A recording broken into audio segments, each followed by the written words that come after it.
Hello everyone and welcome back. My name is Greg Furman and this is the Forex Weekly Outlook for the week of January the 16th, 2017. Now to get started this week we're going to begin where we always do with that all-important US dollar index. Now we've come off the retail sales number on Friday, which in my respectful opinion was actually a pretty decent number. We've moved higher from the previous month, so I think for the most part it's going to be difficult for the dollar to sell off to any real extent here based around those numbers. Now, when we look at the VantagePoint software and our key levels here, we do have a triple EMA cross with our 18-day predicted moving average now coming in at 102.06. Now, we do have that triple EMA cross, but again, we've had so much volatility in the market surrounding mostly the inauguration around Trump. A lot of this is causing pretty serious problems in the market, to be perfectly honest. So we really do need to get past this to get some of the volatility out of the market, the choppiness, etc. Now, our neural index is down on the dollar index. We've got a break on the predicted RSI. My only concern here is, again, we've got a bit of an indecision in this bar on Friday where essentially we're not really advancing to the downside. This could very well be a turning point for the dollar, but again, we're seeing very, very choppy conditions over the last, at least to start 2017. The dollar has not been able to get it on a strong footing because it just basically seems there's some political issue every week. There's something new. So hopefully this is not the theme for 2017, but it certainly looks as though it could be. Now, once again, with this fresh triple EMA cross, that is a potential problem here. But again, we want to watch the VantagePoint predicted low on Monday of next week, Tuesday of next week, I should say. Remember, Monday is Martin Luther King Day.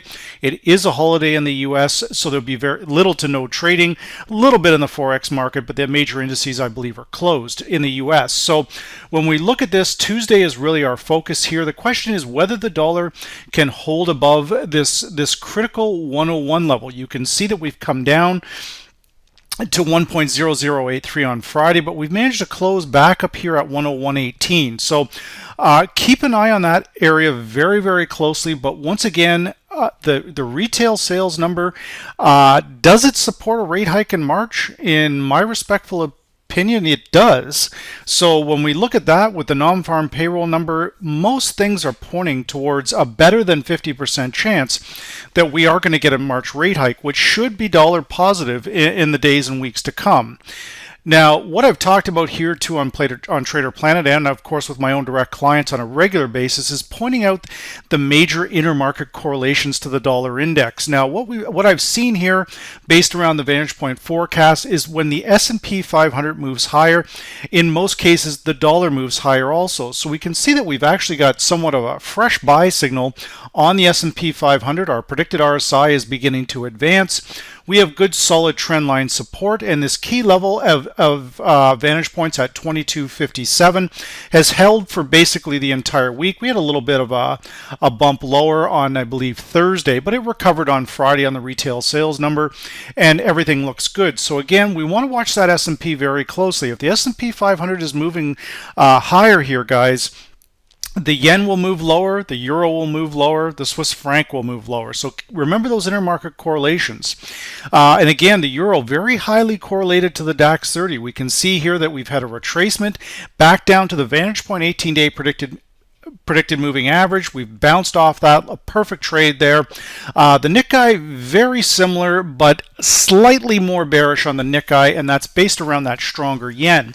So we need that yen turning around, and that'll push the Nikkei back up. Now, if we get a global rally in the indices, that will weaken the yen and the currencies that I just mentioned.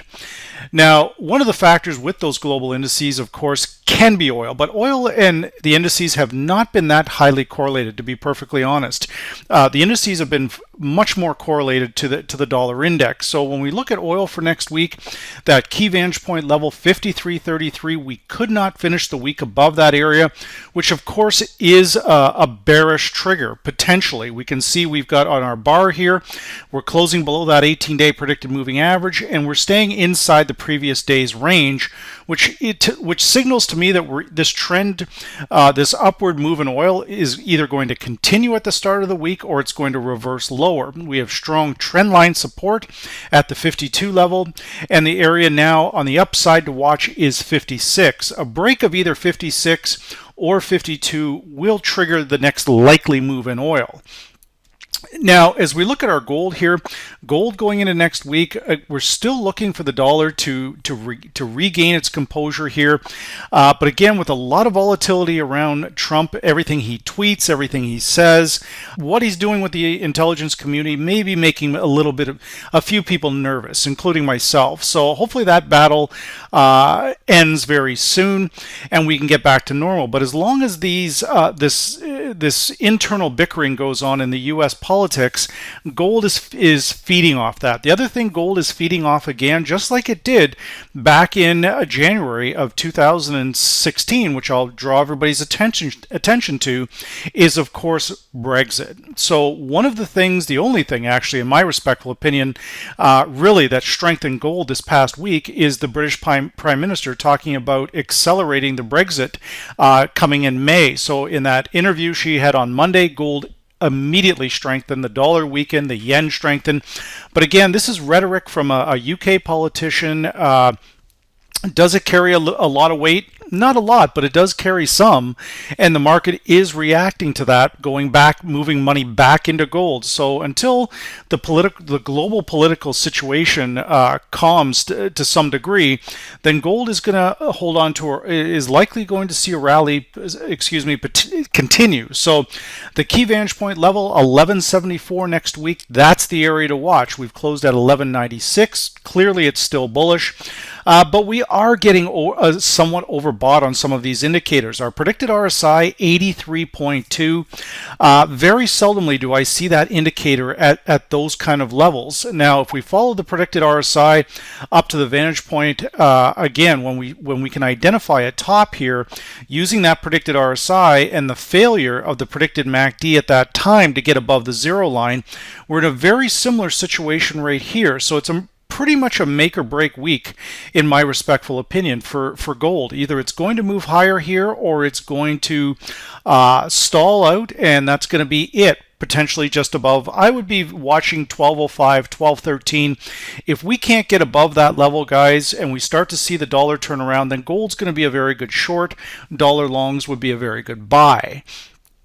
Now, coming into these currencies here for next week, the Euro-US, very choppy week. But again, it's not really the Euro currency strength. It's not based on the merits of what's going on in the Eurozone. It's based around what Trump is doing. It's based around instability in the UK. There's a lot of different things that are fundamentals that are clouding the picture here. We can see that our predicted MACD, utilizing that predicted MACD on gold, just like what we do on Vantage on Euro-US, we can see that the gold MACD and the Euro-US MACD is sitting at exactly the same place. So for you Forex traders that are watching this, remember what I'm going to say here. The intermarket correlation that will trump any indicator, Fibonacci, Elliott wave, Gann, whatever you're using, it will trump it. If we have gold contracts moving lower, the euro will reverse. If gold continues to extend higher, the euro is likely to extend higher. That's a very powerful intermarket correlation right now. So when I look at this, our key vantage point level is 105.33. So in the very near term, we are only mildly bullish here, guys. Mildly. And again, we have a lot of noise that's interfering with these trades. So what we need, in my respectful opinion, a clean break of this resistance area up here between 106.60 and the 107 area. If we can clear this, then maybe, then and only then can we get potentially up into this 109 area, but we have to break through there. And again, gold versus the euro here, very similar trade, almost identical, so we've got to watch it very closely. We know that gold is grossly overbought here. The euro, however, is not. So there could be a minor delayed reaction here. If gold sells off, the euro may initially hold its gains, but what will also kill the euro-US pair is if the S&P 500 moves higher. If VantagePoint is correct in their call on the S&P 500 and we do advance forward, the euro will not be able to advance here, guys, regardless of what your indicators you're using. If those global indices move higher, the euro moves lower. Euro-US pair moves lower. Plain and simple. That is the intermarket, the current intermarket correlation. So 105.33. I believe that area will be retested sooner rather than later. And that brings me to US Swiss franc. If Euro US moves lower, then US Swiss franc will move higher. Again, we do have this triple EMA cross, but on a very choppy week this week. Again, with the Trump news conference, everything that's going on there, the Intelligence Committee, people don't like this kind of uncertainty, and they tend to flock towards currencies like the yen, the Swiss franc, and of course gold. So watch this trend line support here for next week, 1.0050, a clean break of that area. We'll see this pair go lower. My optimism on that right now remains heavily guarded. We do have signals here that suggest that we are going to go lower, but if the market takes a look at the non-farm payroll from the previous week, the retail sales numbers, starts looking at this and placing bets on whether the Fed hikes in March or not, I believe that they're going to bet on my side that the Fed probably is going to hike, which would signal, again, dollar strength. Now, as we come into the British pound US dollar for next week, one we want to watch here very closely. We cannot, even though we have tried multiple times to make a sustained break of the VantagePoint 18-day predicted moving average, we simply have not been able to do it. 122.79 in last week's Forex Weekly Outlook, I talked about 123.12, and if we can't get above that area, this pair is going lower. So what accelerated that was, of course, the British PM talking, refueling the Brexit worries and all that. The British pound simply couldn't hold, and down it went. So right now our indicators suggest that there actually is more downside on the British pound US dollar. Our key trigger areas, the 3 days, 121.78, followed by the 8 day at 122.22. As long as we stay below all three of these, predominantly the 122.79 area, as long as we stay below that, shorts do carry the edge for probably in the first quarter of 2017, but I do look for the British pound to recover. I think the downside should be limited to the 120, 119.80 area. But again, this pair is the British pound in general is going to be very, very volatile in 2017. Now, as we come into the dollar yen pair, again, we could see some recovery on here, if and only if those global indices start to turn around. If they turn around and move higher, all of them, the DAX, the Nikkei, the S&P 500, then the dollar yen turns around. So that's what we're watching very closely here, guys. The intermarket correlation of the global indices and, of course, gold. Gold moves lower, the indices move higher. That will trigger a buy on dollar yen. But if gold continues to extend higher and the equity markets do sell off, then dollar yen is going lower. That's the intermarket correlation. So we're still above the zero line on the predicted MACD. Our predicted RSI 26.1 is getting oversold. So again, we do have this triple EMA cross, but we watch this level very closely this week.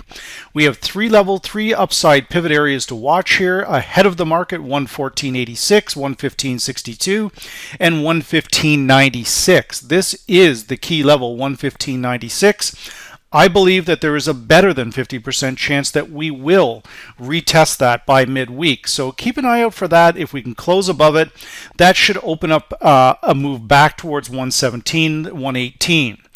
Now, when we come into the US-CAD with my own direct clients, we've been pretty strong buyers on dip of this particular pair in the last few days. Now, what I want to point out here is a number of recent triple EMA cross from VantagePoint. Very interesting. So when we look at this and we count the blocks of currencies, now people will try and sell us on this, that this is some kind of a wave or something along that line. This is not a wave, guys. Wave has very little to do with this, actually. What this is we've got every 12 to 15 days, the market's basically turning over. And essentially we can see this in US-CAD, but predominantly US-CAD is essentially following oil contracts. So if until such a time that oil can break out to the upside above $60-65 a barrel, then buying US Canada on dips continues to be the better play here. You can see on this particular triple EMA cross, we had about 12 days to the downside, so we'll call this 1. Then we came down, we moved back up, we had about the same 12 or 13 days back up. Then we come back down again right here for another 13 days, and that's where we sit at right now. Now you can see that I've drawn this trend line in here, and even though the market broke below the trend line, that doesn't count as a trend line break here, guys. What that basically, we closed back up inside it, and we closed inside it again on Friday. So unless we can really break below the 130 level, buying down into the 130 is still a very reasonable play. Now, our indicators from VantagePoint are already giving us an early warning sign here. So when we look at this, our medium-term predicted difference, you can see right here, has crossed the long-term predicted difference. The long-term predicted difference at negative 150 is in oversold territory. So with the medium-term crossing back to the upside, again, guys, we can see that that led to a substantial move to the upside. Now, this is working in both directions. You can see the medium-term predicted difference crossing to the downside. Once we hit a top up here, then again, down we went. So the medium-term predicted difference is how VantagePoint is gauging the medium-term trend against the longer-term trend. When it flips, usually it's an early warning sign that the pair is, the commodity, stock, currency is getting ready to reverse. So there's a very high probability that US-CAD will resume the uptrend next week, but we need oil moving lower. That's what we really need here, guys. So the key vantage point level, 132.97, very likely we are going to retrace back up to that area next week. When we do, we can reassess it. If we can get above 132.97 and close above it, that should take the pressure off the downside. But again, we are going to need oil moving lower for that to happen. Now, as we come into our final two commodity currencies, not two of my favorite currencies, as any one of my clients will tell you, I don't really care for these two pairs at all. They're very, very choppy. But what I will say, guys, that if you're trading Aussie US and New Zealand US, okay, this is very important what I'm going to say here, and I'm simply giving you this information to assist you in your trading. They are essentially 90% correlated to gold. If gold is moving higher, then basically Aussie US and New Zealand US are both moving up also. If gold turns back down to the downside, Aussie US, New Zealand US are absolutely going to follow. So again, if you've got an elaborate trade setup and you're looking at using a Gann theory with your Fibonacci and looking at Elliott wave, 1, 2, 3, 4, 5 wave, this kind of stuff is going to carry very little weight compared to an intermarket correlation. So when we look at that and we're trading Aussie, what I will point out, we have significant resistance at 75.23 on this swing high. This looks to be a corrective move back up to this area. When I zoom back in so everybody can see this clear as day, the key thing I want to point out is we've already failed once at the level that I talked about, and that is right off of this congested resistance swing high right here, going back into the early part of about mid-December. So if we look at this right around here, I'm going to follow this down so everybody can see this. This is right down here, right around December the 10th, December the 15th, right in that area. So here we are again, guys, and it's always good to look at these repetitive moves in the currency markets. That right around the 15th of the month, the Aussie has struggled every single time in the last 2 to 3 months. That is irrefutable. So when we look at this, we look for repetitive patterns, and we look for, order flow traders to come in here. So what is going to trigger Aussie US back down to the downside? Of course, the US dollar moving higher is number one, but number two, and the most important one, is gold. If gold starts to move lower based on renewed dollar buying, US dollar buying, then Aussie doesn't stand a chance here, guys. It's going to, if nothing else, it's going to retrace back down to that key vantage point 18-day predicted EMA at 73.39. I believe at this particular time there's a better than 50% chance that that is what's going to happen by midweek next week. So again, identifying the level is half of the battle. 76.23 is where we currently are. And once again, I see one of my favorite signals right here from VantagePoint. It's not always right, nothing's 100%, but the medium term crossing over the long term predicted difference to the downside. So basically the medium term and shorter term trend is weakening against this primary move to the upside. That very well could be the early warning sign we're looking for. We've seen this many times before. When we look at this back here in the 15th of November, the exact same thing. The medium term predicted difference crossing over the long term to the downside. We follow that down, connect it to our predicted MACD, then we connect it to our predicted RSI. That led to basically about a 400 pip move to the downside on this particular pair. So these types of repetitive moves, that's what we look for. Now in the early part of January and in a new calendar year 2017, it's going to be shaky to say the least. So once again, guys, watch the key VantagePoint levels and be very mindful of this pattern, this known pattern that I've pointed out that occurs usually around the 15th of the month. Now, the same thing, New Zealand, very little difference here, guys. When we look at this, we look for the magic signal. Well, here it is again. So when we connect this down, follow it down, right to about the 15th, 16th, 17th of the month, we can see the exact same signal. Have we made a new high here on New Zealand? No, we have not. So we've got no new highs. We have actually a series of lower highs. We also have a series of lower lows. This does not exactly make for a bullish case for this particular pair at the current time. So these are the kind of things you want to look at and add to your analysis so you can see this. So right now, clearly the primary trend on Aussie US and New Zealand US on the longer term perspective is down.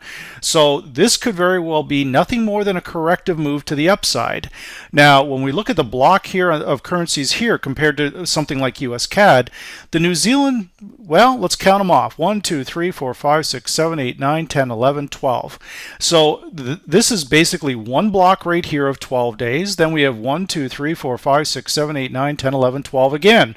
Basically the same thing to the downside, then it turns around. So right now we're sitting at about 1, 2, 3, 4, 5, 6, 7, 8, 9. So maybe 2 or 3 more days, guys, and we can look at potential shorts here. But again, I cannot stress enough that the main intermarket correlation that you want to watch here is gold. The second gold comes under heavy selling pressure, you want to come to Aussie US and New Zealand US and short them because they are going to be a very easy trade without complicated candlestick analysis, the complexity of something like a Fibonacci or an Elliott wave or any of these things. We want to try and simplify our trading. Our intermarket correlations are the easiest way to do that.